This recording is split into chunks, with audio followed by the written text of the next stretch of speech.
মিজান ড্রাইভারকে নিজাম ড্রাইভার করলো, আমরা এখান থেকে জানতে চাই, মানববন্ধন থেকে জানতে চাই, এটা জনগণের সরকার, এটা নামি দামি সরকার না। এখানে জনগণের জবাবদিহিতা থাকতে হবে। যে সময় নিজামকে নিজাম বানানো হয়েছে সেই সময় কিন্তু আমরা বোয়ালিয়া থানায় উপস্থিত হয়েছি। বোয়ালিয়া থানায় উপস্থিত হয়েছিলাম, জনগণ, ছাত্র জনতা সবাই উপস্থিত হয়েছিল। এমনকি যে মামলা করেছে সে বাদীও কিন্তু আমাদের সাথে উপস্থিত ছিল। বাদী নিজে বলেছে যে এটা মামলার আসামি না, এটা নিজাম, এটা হলো টিকিট মাস্টার, আর যে আসামি সে হলো মিজান ড্রাইভার। কিন্তু কিসের বলে এই বোয়ালিয়া থানার ওসি মিজান ড্রাইভারকে নিজাম ড্রাইভার করলো, আমরা এখান থেকে জানতে চাই, মানববন্ধন থেকে জানতে চাই। তিনি তাকে জিজ্ঞাসা করার বলে তিনি বলে সোর্সের মাধ্যমে ধরেছি। তাহলে আমরা কি বুঝবো?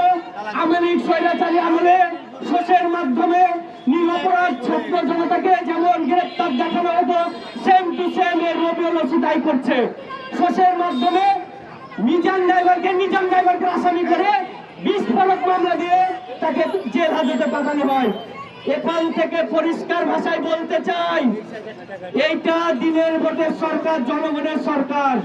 আর এই বোয়ালিয়া মডেল থানার ওসির নামে আমরা বিভিন্ন সোশ্যাল মিডিয়ায় দেখেছি তিনি মাদককেও সেন্টার দেয়।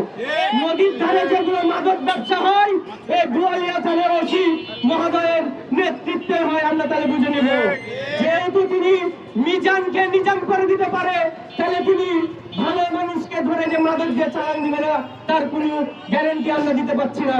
এই জন্য আমাদের মানববন্ধন থেকে শেষ করে আমরা পুলিশ কমিশনার মহোদয় এবং বিভাগীয় কমিশনার মহোদয়ের কাছে আমরা স্মারকলিপি জমা দেব।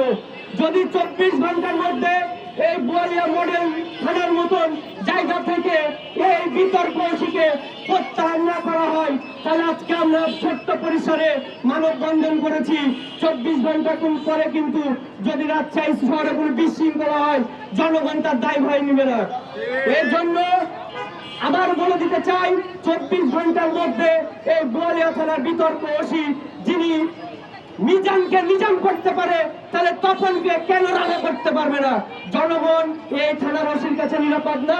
এর জন্য আমরা সাধারণ জনগণ এই থানার বোয়ালিয়া থানার ওসি রবিউল ইসলামের প্রত্যাহার চাই, প্রত্যাহার চাই, প্রত্যাহার চাই।